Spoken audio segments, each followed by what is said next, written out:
While it may look like yet another turn-based strategy game on the surface, Marvel's Midnight Suns has quite a few deep and interesting ideas going on when you actually get down to playing the game. When it comes to gameplay, Marvel's Midnight Suns is an incredibly clever take on card battling games like Fights in Tight Spaces. The latter works as a better comparison, due to positioning on a map being an important factor alongside your deck of cards. But I might be getting ahead of myself.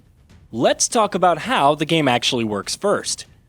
In Marvel's Midnight Suns, you take the role of a squad of Marvel superheroes as they go out on a mission to try and stop the evil machinations. Each superhero in your squad is equipped with a deck of cards that essentially acts as the character's moveset. You have a limited amount of resources in playing these cards, and movement can only really happen once a turn, and that's where the majority of your strategy will come in.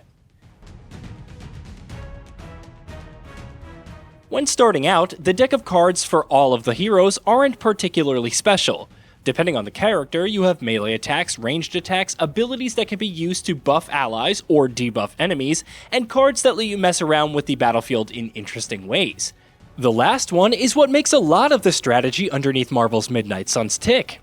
If you take Doctor Strange as an example, he has quite a few cards that let him knock enemies back. This can be further comboed by either knocking enemies into other enemies to cause damage, or knocking them into the environment for special effects. Similarly, just about every hero's deck of cards has some sort of theme going for it. Iron Man, for example, is constantly building up to using his big weapons to take out a bunch of enemies in one go. Blade, on the other hand, has lifesteal as his major gimmick, promoting aggressive tactics. The player character, on the other hand, ends up acting as more of a jack-of-all-trades, master-of-none kind of superhero, with cards that focus on melee damage, buffs, and even altering battlefield positioning. All in all, the core gameplay is quite fun. The only real issue I have with the game is that the maps you fight in are incredibly small. This design decision has a knock-on effect where not all enemies you have to beat will be present on the map from the get-go, and it isn't particularly well dressed up through smoke and mirrors like a Fog of War. Rather, once you're done killing a few enemies, there'll be a small break in the action to show you that reinforcements are arriving. Weirdly enough, a lot of the levels in Marvel's Midnight Suns, especially the ones where you don't have a boss fight, end up feeling strangely like a wave-based survival game. The story in Marvel's Midnight Suns is there. While I do find it admirable to see a game based on Marvel presenting a story that's more deeply rooted in comic books than it is the Marvel Cinematic Universe, sadly the story in Marvel's Midnight Suns is pretty standard fare. The big villain is introduced right off the bat, and then you're introduced to the Abbey and the Midnight Suns. While not outright bad, the story isn't particularly good either. It's just an excuse to get you to the next mission. The most interesting things in the story, funnily enough, is the player's own character. For example, the Hunter, as they're often called, has a great fish-out-of-water story arc going on thanks to the fact that they've been spending the last several centuries stuck in a halfway state between comatose and dead, and being suddenly awoken into the modern world filled with insane technology and skyscrapers all over the place would be jarring for anyone. Sadly, despite having strong motivations and an interesting backstory, your character doesn't do much to improve the story in Marvel's Midnight Suns either. Ultimately, what we get here is a rather uninspired take on the standard "there's a big powerful enemy and we have to team up to take it down" story that many comics and other games have already driven to the ground.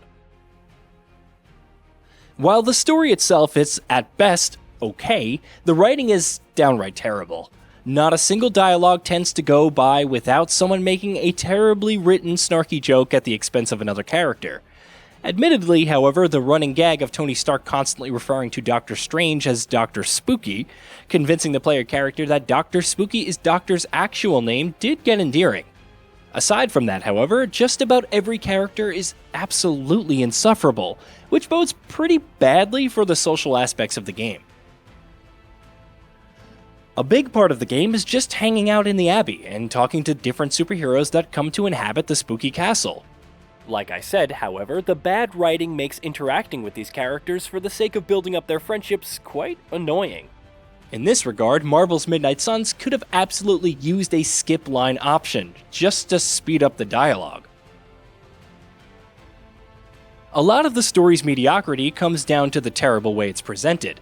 The cutscenes are directed so poorly, it's downright hilarious, and the voice acting is bad. But not bad in the way like classic Resident Evil games. It's bad in the way that the characters don't really emote particularly well, and their constant snarky jokes at each other comes off less as camaraderie and more of a feeling of, oh, the MCU does it, so we should probably do it.